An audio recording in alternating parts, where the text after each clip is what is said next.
Ces aveux datent de 2013, mais le document qui inculpe Chuck Blazer n'a été déclassifié qu'hier par la justice américaine.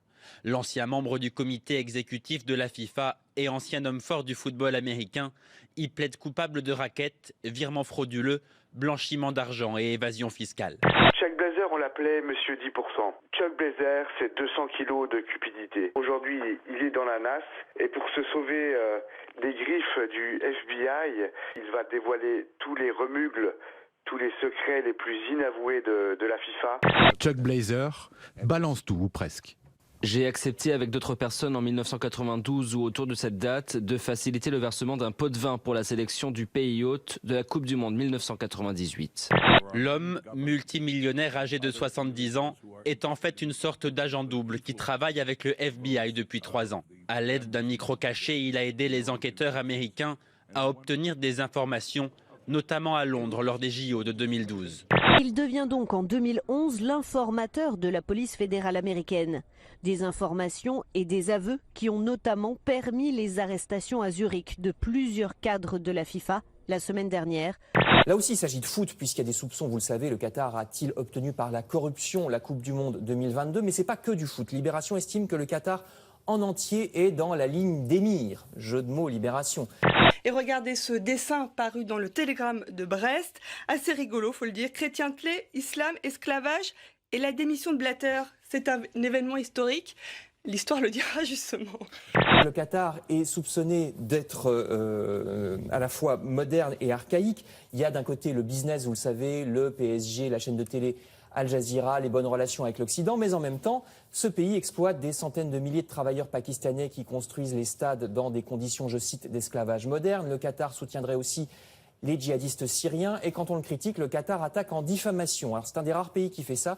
Ils sont six anciens collaborateurs de Nicolas Sarkozy, si proches de l'ancien président, à avoir passé la journée hier en garde à vue dans l'affaire dite des sondages de l'Élysée, en cause des soupçons d'irrégularité dans des contrats conclus par l'Élysée avec des instituts de sondage appartenant à des proches conseillers de l'ancien président.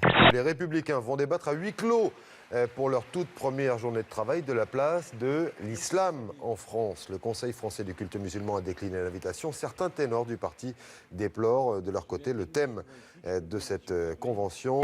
Pourquoi parler de l'islam? Est-ce qu'il y a un problème entre l'islam et la République? Je dis non. Est-ce qu'il y a un problème entre l'islam et la France et les Français? Je dis non. Donc M. Sarkozy, par ce débat-là, veut stigmatiser encore les musulmans. Si j'avais eu le choix dans l'organisation des débats et le calendrier des débats, j'aurais pas forcément commencé par là. Avoir l'air de dire que le premier sujet pour cette nouvelle formation politique, c'est la question de la relation entre la République et l'islam, c'est une mauvaise idée, je l'ai dit. Nous assistons depuis quelques jours à la coalition des bonnes consciences et des autruches. Il n'y a pas de problème. C'est pas une priorité ou une urgence plus grande que les autres priorités, les autres urgences. Mais enfin, voilà, nous avons décidé d'y réfléchir et d'en parler. Vous avez le problème de l'intégration, le problème de l'assimilation, sont des sujets d'une importance capitale, franchement. Et puis il y en a assez de ne pas parler des choses qui fâchent, quoi. Hein, au bout d'un moment, quand même, on va pas faire un parti robinet d'eau tiède. Et ce qui serait étonnant, c'est qu'on n'en parle pas. Qu'est-ce qu'il y a de choquant à ce qu'un parti républicain discute au fond de ces questions sans insulter personne? Alain Juppé s'est démarqué des propos de Nicolas Sarkozy. Moi, je ne suis pas de ceux qui disent un enfant qui ne peut pas manger de porc, eh bien, il n'a pas sa place à l'école publique. La scène se passe vendredi dernier sur l'A61.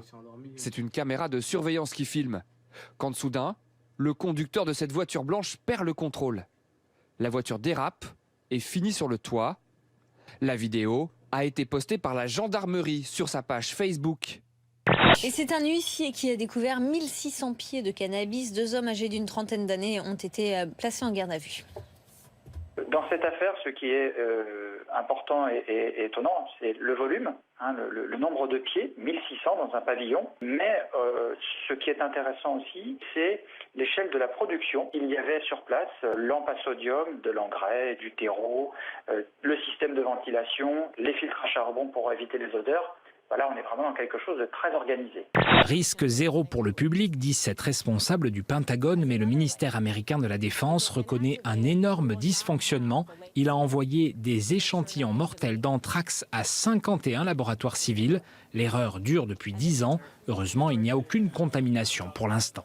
Tragique explosion au Ghana. Ça s'est passé dans une station-service à Accra, la capitale du pays. Un bilan provisoire fait état de 78 morts. Un grand nombre de victimes étaient des personnes qui avaient cherché à se mettre à l'abri en raison des pluies torrentielles. L'explosion aurait été causée par un incendie qui s'est déclaré dans un parking voisin.